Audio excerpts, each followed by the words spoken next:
एक दफा फिर डोनाल्ड ट्रंप ने अपने रवायती अंदाज में यू टर्न ले लिया है और ईरान पर आज जो हमले का प्लान किया हुआ था उसे एक दफा फिर से मौखर कर दिया है और रीजन ये दी है कि इस दफा खलीजी ममालिक के रिक्वेस्ट पर ऐसा किया गया है। मगर हकीकत क्या है, क्यों डोनाल्ड ट्रंप बार बार जंग की, हमलों की धमकियां देते हैं और फिर कभी पाकिस्तान का सहारा लेते हैं, कभी खलीजी ममालिक का हवाला देते हुए उसे डिले कर देते हैं और बैक ऑफ कर जाते हैं।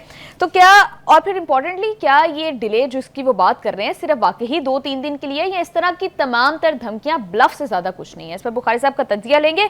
दूसरे सेगमेंट में सियासी हालात पर नजर डालेंगे। बहुत टाइम से ईरान इशू इतना बर्निंग इशू बना हुआ था कि पॉलिटिकल सिचुएशन के ऊपर बुखारी साहब का तज्जिया हम नहीं ले पा रहे थे, तो आज उनके सामने सबसे अहम सवाल रखेंगे कि पाकिस्तान बैनुल अक़वामी सतह पर तो सीज फायर करवाने में कामयाब हो गया है, मगर पाकिस्तान के अंदर सियासी हरीफों के दरमियान सीज फायर होगा या नहीं, अमन होगा या नहीं, इस पर बात होगी। एंड लास्टली सिक्योरिटी सिचुएशन के हवाले से डिस्कशन करेंगे। So let's move towards Salim Bukhari साहब। आज सब कैसे हैं जी? वालेकुम अस्सलाम, कैसी हैं आप? सायरा ठीक हैं? मैं बिल्कुल ठीक ठाक हूँ बुखारी साहब। वो अगर मैं आज आपको क्रेडिट ना दूं तो ज्यादती होगी, क्योंकि कल के ही प्रोग्राम में आपने बहुत वाज़े तौर पर ये मुझे कह दिया था, ऑल्दो आई डिसएग्रीड, कि मुझे लग रहा था कि शायद डोनाल्ड ट्रंप कोई हमला करेंगे, बट आपने बहुत क्लियरली कह दिया था कि जितनी मार उनको पड़ गई है ना, दोबारा हमला नहीं करेंगे, ये धमकियां सिर्फ ब्लफ हैं। जी बुखारी साहब, एक और यू टर्न। अब मैं क्या कहूँ, मतलब मुझे तो हैरत आई। एक बात तो मैं वसूख से कह सकता हूँ कि गिनीज बुक ऑफ रिकॉर्ड मेरे नाम जाएगा ट्रंप का। A leader of a country like United States of America, जो सुबह दोपहर शाम 3 वक्त मुख्तलिफ झूठ बोलने की एक ही इशू के ऊपर कैपेसिटी रखता है, इसमें कोई शुबा नहीं है। देखिए, मैंने कल कन्विक्शन के साथ ये बात की थी कि जो अखबारात में प्रोजेक्शन है, अमेरिका के अखबारात में जो कुछ कहा जा रहा है, मुझे नहीं लगता कि America is in A position कि वो फिर एक मैसिव अटैक जो है वो लॉन्च करेगा। हरचंद के वो जो नाजायज़ औलाद है इनकी, नेतन्याहू, वो कोशिश करेंगे हर लम्हे कि कोई ना कोई पंगा नया शुरू हो जाए। और मेरे ख्याल से यही हमें ईरान को भी एडवाइस करनी चाहिए कि वो इस बात से मोहतात रहे कि कोई ट्रिक जो है वो नेतन्याहू का कामयाब ना हो। अब ये जो गुफ्तगू आपने सुनी, अब झूठ बोलने का मैंने तज़किरा तो फरमा दिया है, लेकिन ये कि अब ज़रा उसको क्वालिफाई भी करते हैं थोड़ा सा। हमें उन्होंने ये तासुर दिया था कि हम ईरान के ख़िलाफ़ इसलिए एक्शन कर रहे हैं कि खलीजी ममालिक को तहफ़्फ़ुज़ भी फराहम करना है और ईरान को न्यूक्लियर पावर बनने से रोकना है जी। अब वो ये फरमा रहे हैं कि इन्हीं खलीजी ममालिक ने मुझसे कहा है कि हमला ना करें।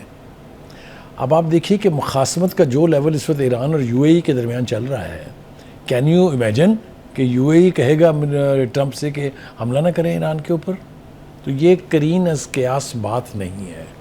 एनीवे, हैविंग सेड दैट, मेरा ये ज़ाती ख्याल ये है कि जो खलीजी रियासतें हैं उन्होंने भी अपने सबक सीख लिए हैं, क्योंकि इस पूरे अरसे में जो 2 जंगें हुई हैं, 12 रोज़ा और ये 38 रोज़ा जंग जो है, इसमें अमेरिका सिर्फ इसराइल के तहफ़्फ़ुज़ के लिए आया है और उसने किसी की तरफ पलट के नहीं देखा है। इसके बावजूद कि उनकी सरजमीन के ऊपर जो उसके अड्डे कायम थे, उनको इस्तेमाल किया गया ईरान के ख़िलाफ़, और ईरान ने रिएक्शन के तौर पर जब उन पर हमले किए, जब उनको टारगेट किया, तो मसूफ़ ने अपने फ़ौजी वहाँ से निकाल लिए और ये किसी एक से नहीं पूछा कि भाई तुम्हारे साथ क्या बन रही है। ठीक है, इसलिए मैं ये मानने के लिए तैयार नहीं हूँ कि जो जवाज़ उन्होंने बनाया है कि मुझे खलीजी रियासतों ने, हमारे इत्तेहादियों ने कहा कि हमला ना करना, तो मैंने सोचा कि नहीं करते। चलें, आप कहते हैं तो नहीं करते हैं। ये है लेवल ऑफ प्लानिंग एंड ये है level of decision making. Anyway, having said that, देखिए 2 बातें अब तय हो गई हैं। Iran will not take dictation from United States of America और Trump domestically is very weak man. वो जो माइटीएस्ट ट्रंप था, वो अब एक वोट के सहारे पे खड़ा है। कौम साथ नहीं है, अदारे डिवाइडेड है, फौज डिवाइडेड है, नेवी डिवाइडेड है। इसके बारे में भी कोई इबाम नहीं है, अखबारात में छप चुका है, दुनिया में सामने आ चुका। 34 जर्नैल जो हैं सीनियर लेवल के घर भेज दिए गए भाई जंग के दौरान, और इससे बड़ी स्प्लिट क्या हो सकती है? एक बात। दूसरी बात यह है कि ईरान अब हजरत फरमा रहे हैं दूसरा झूठ, अगर ईरान एटमी हथियार ना बनाए तो फिर मुआहिदा हो सकता है। भाई मुझे ये तो बताओ, कब कहा था ईरान ने कि हम एटमी हथियार बनाएंगे? खुद ही से एक जवाब खड़ा है, उसी के बलबूते के ऊपर 2 जंगें लड़ ली हैं और उसी के ऊपर अब भी कायम है। कभी कोई एक आदमी मुझे बयान दिखा दे किसी ईरानी लीडरशिप का फॉर द लास्ट 50 ईयर्स कि उन्होंने कहा हो कि हम एटम बम बनाएंगे। बल्कि जब जब ये इल्ज़ाम लगे, उन्होंने ट्रुथ एंड नेल डिनाई किया और 45 आप देखिए 2014 में 900 केजी अफसूदा यूरेनियम हवाले की थी ईरान ने। अगर बम बनाना होता तो काफी नहीं, 90% which is just not close to exactly worth making a bomb. उन्होंने तब नहीं बनाया। अब 60% पे उनकी अफसूदगी पहुंची हुई है, तो उन्होंने कहा अच्छा हम इसको नीचे लाने के लिए तैयार हैं। उनकी किसी बात का एतबार ना करें और ट्रंप के हर झूठ को आप मान के बैठ जाएं, दुनिया ऐसे तो चलेगी नहीं। और ऐसे दुनिया नहीं चल रही है, एक्सपोज हो रहा है जी। दूसरी बात यह है कि वो ये फरमाते हैं कि हम ईरान को रियायत देने के लिए तैयार हैं, क्योंकि ईरान जानता है कि उनके साथ क्या होने वाला है। ये ना अफसानवी, ये वो जो एक रात हज़ार अफसाने जैसी जो हज़ार दास्तान के किस्से हैं ना, उस तरह की बातें लगती हैं जी। कभी आप कुछ कह रहे हैं, कभी आप कुछ कह रहे हैं, आप कंसिस्टेंट है ही नहीं अपने स्टेटमेंट में, अपने ऐलानात में आप कंसिस्टेंट नहीं हैं, तो how can anybody take you seriously. बिल्कुल बुखारी साहब, एक दफा फिर ऐसे लग रहा है कि जैसे डोनाल्ड ट्रंप ने ईरान को डेडलाइन दे दी है। फिर से उन्होंने कहा है कि 2-3 दिन के लिए सिर्फ ये प्लान डिले किया गया है कि मीनवाइल ईरान को हमारी मर्जी की डील जो है वो हमारे तक पहुंचा दे। आपको क्या लगता है कि again this is a bluff और फिर इसे बैक ऑफ करना पड़ेगा? दिस इज एब्सोल्यूट ब्लफ, क्योंकि इसके साथ साथ वो ये कह रहे हैं कि बहुत अहम मुआहदा होने वाला है, जल्दी होने वाला है, और जो हम चाहते हैं वो हम हासिल कर लेंगे। यानी ईरान एटम बम नहीं बनाएगा, ईरान इसराइल पर हमला नहीं करेगा। ये इस तरह की जो चंद उनकी ख्वाहिशात हैं। कहने का मतलब ये है कि या आप कैटेगोरिक हो जाए ना, या तो आप ये कहें कि ईरान हमारी बात नहीं मान रहा, हम उसको सबक पढ़ाने के लिए हमला करने वाले हैं, तैयार हो जाओ ईरानियों। ये भी नहीं कह रहे आप ये भी नहीं कह रहे कि नहीं जनाब हम हमला बिल्कुल नहीं करेंगे, कोई सवाल ही पैदा नहीं होता हमला करने का, हम तो जी मुज़ाकराती अमल के। आप ना बटे हुए हैं बीच में दोनों चीज़ों के ना, लहरा रहे हैं कभी इधर कभी इधर कभी इधर कभी।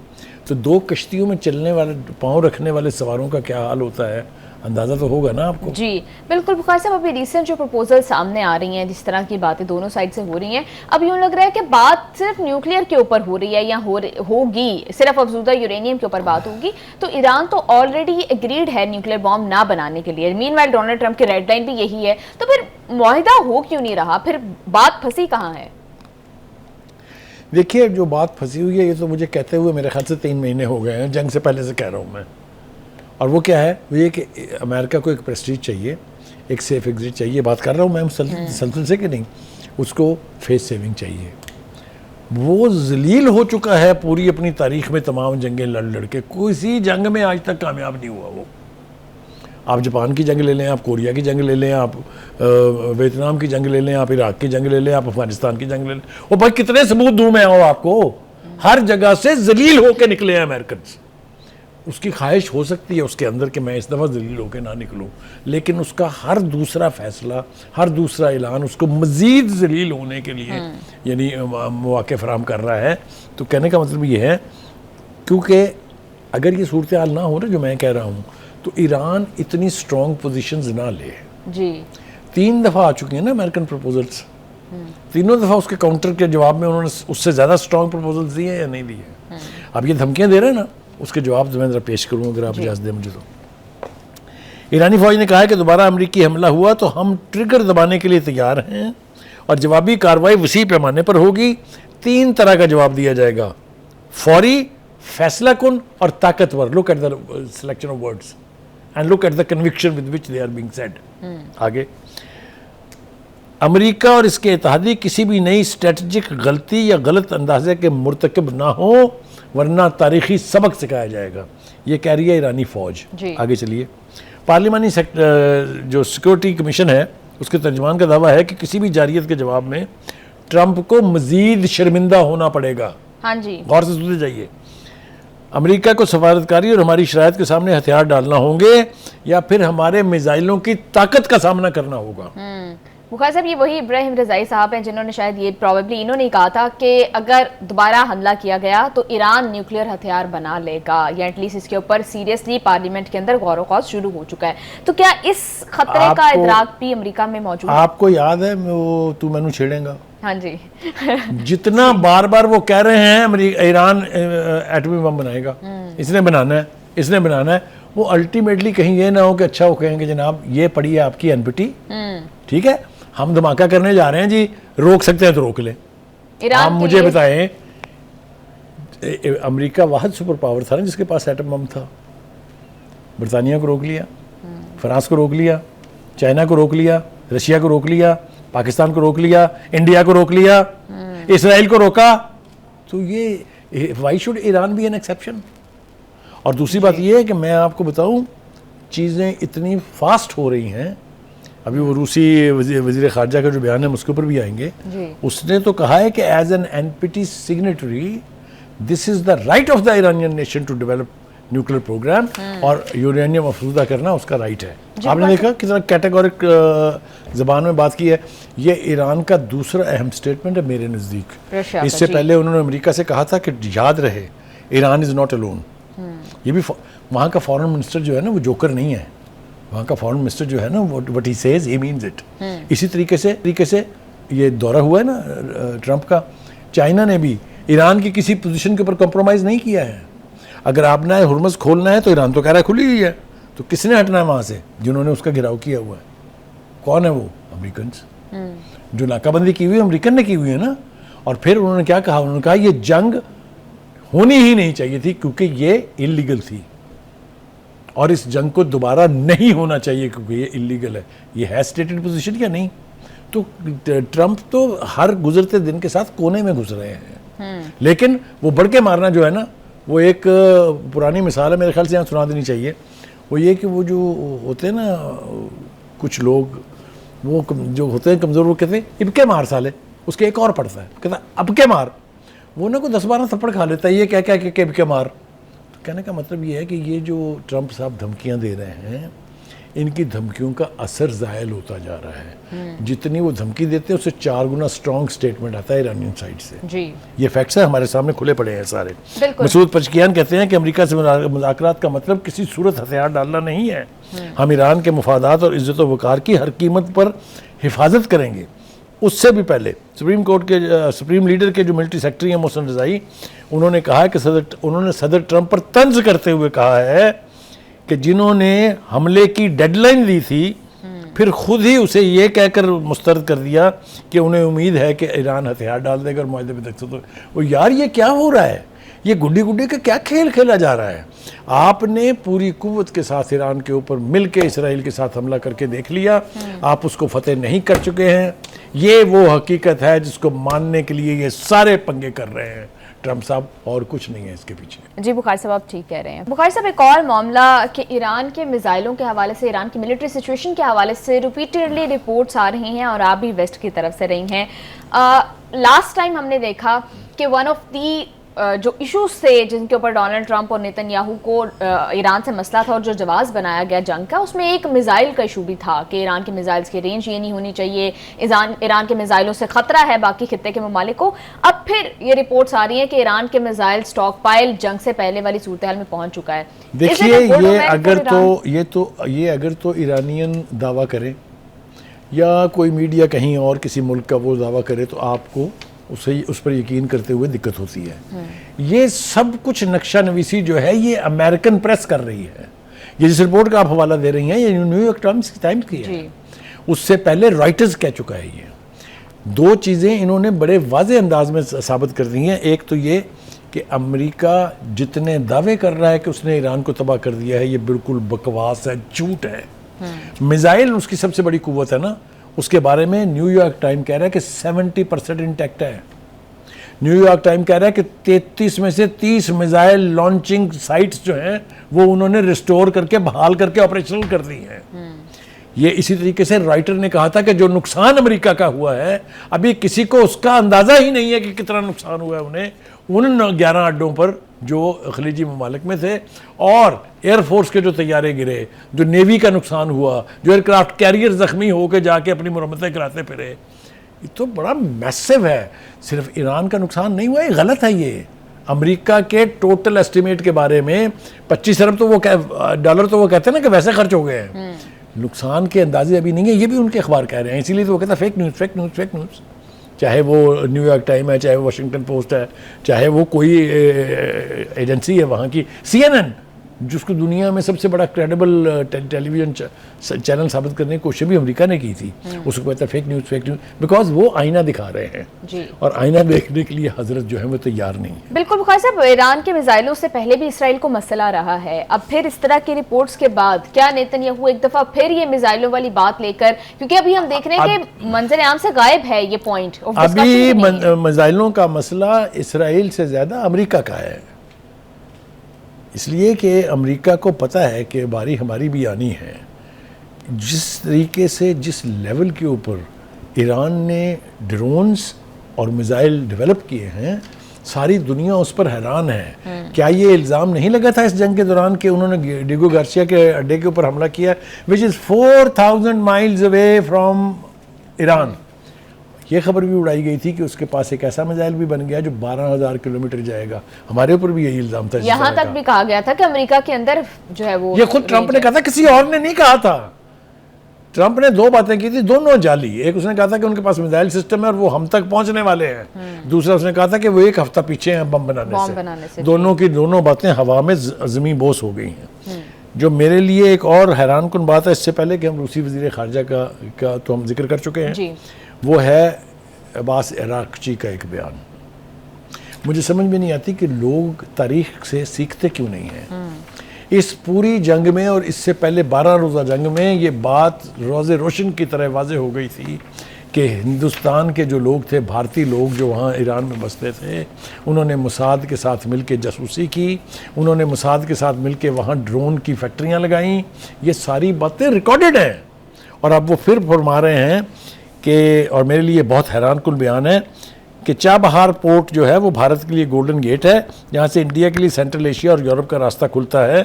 लगता है ईरानी क़यादत ने भारतीयों की जासूसियों के वाक़यात भुला दिए हैं। मुझे ये बताएं कि जो कुछ हमने सुना और इंटरनेशनल मीडिया में रिपोर्ट हुआ है कि वहाँ इतने पकड़े गए, हमें तो ये यहाँ तक भी बताया गया था कि इतने भारतीयों को सज़ा मिल गई या फांसी दे दी है। इसके बावजूद भी अगर अब्बास अराक्ची साहब का दिल उनके लिए धड़कता है तो मुझे हैरत है। क्या उनको ये याद नहीं है कि जंग से 2 दिन पहले कौन गया था इसराइल के दौरे पर? क्या उनको याद नहीं है कि फादरलैंड मदरलैंड के नारे किसने लगाए थे? मुझे तो बहुत हैरत है। And I with all responsibility condemn the statement of the Iranian foreign minister. आगे चलें जी। बुखारी साहब, मीनवाइल जो यूएसए के मिसाइल्स हैं और उस हवाले से बहुत ज़्यादा खबरें आ रही हैं कि यूएसए अपने स्टॉक पाइल कर रहा है और इतनी ज़्यादा फ्रस्ट्रेशन है, इतनी ज़्यादा वो हड़बड़ाहट का शिकार हैं कि जो कम लागत वाले मिसाइल्स हैं, ऑल्दो वो कैसे भी हैं क्वालिटी में, उनको रिस्टोर किया जा रहा है। तो क्या आप ना इसमें घुंडी वाली बात भूल गई है कहना, वो ये कि they are running out of stock for missile. ये रिपोर्ट हो चुका है ना, ये न्यूयॉर्क टाइम ने, सब अखबारों ने ये रिपोर्ट किया है कि इतने मिसाइल चलाए हैं उन्होंने, इतने उन्होंने इसराइल को दिए हैं कि उनका अपना जो स्टॉक है, जो वो उन्होंने ताइवान के लिए, जो दूसरी जंगें लड़ने के लिए रखा हुआ था, वो एग्जॉस्ट हो गया है। इसलिए वो मार्केट से जैसा जैसा भी मिसाइल मिल रहा है वो ख़रीदने के लिए तैयार हैं। इससे जो एक बात मैं एज्यूम करता हूँ वो ये कि जो अमेरिका की रिएक्ट करने की कुव्वत और ताकत थी वो भी लार्जली कंप्रोमाइज्ड है। ठीक है। बुखारी साहब, ईरान की खबर एजेंसी से ये खबर आ रही है कि यूएसए ईरान के ऑयल पर जो सैंक्शंस है उसमें नरमी करने के लिए तैयार है, जबकि मीनवाइल जो 5 नकाती प्रपोजल कल हमारे सामने आया था उसमें तो ऐसी कोई बात नहीं थी। आपको क्या लगता है कि अमेरिका इस पर कुछ रियायत दिखाएगा? देखिए, इसमें जो जिस रिपोर्ट का आप हवाला दे रही हैं ये है तो रिलायबल सोर्स से, लेकिन इसकी तस्दीक ना अमेरिका ने की है और ना ही ईरानियों ने की है। इसलिए इसको भी मेरे ख्याल से एक बेपर की हाँकने से तशबीह देनी चाहिए, क्योंकि बेसिक मामला जात हल नहीं होते हैं।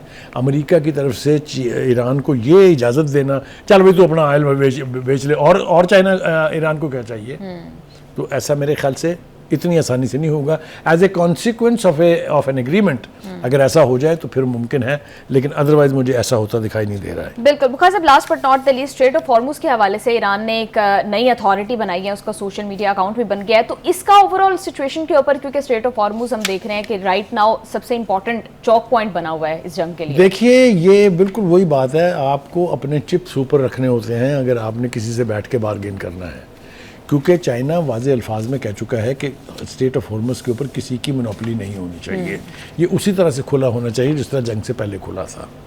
इसलिए ये ईरान ये कह रहा है कि चूँकि ये हमारी टेरिटरी है, क्योंकि ये वाटर्स हमारे हैं, इसलिए हम इसके ऊपर कंट्रोल के लिए ओमान के साथ मिलकर कोई ना कोई निज़ाम ज़रूर लाएंगे।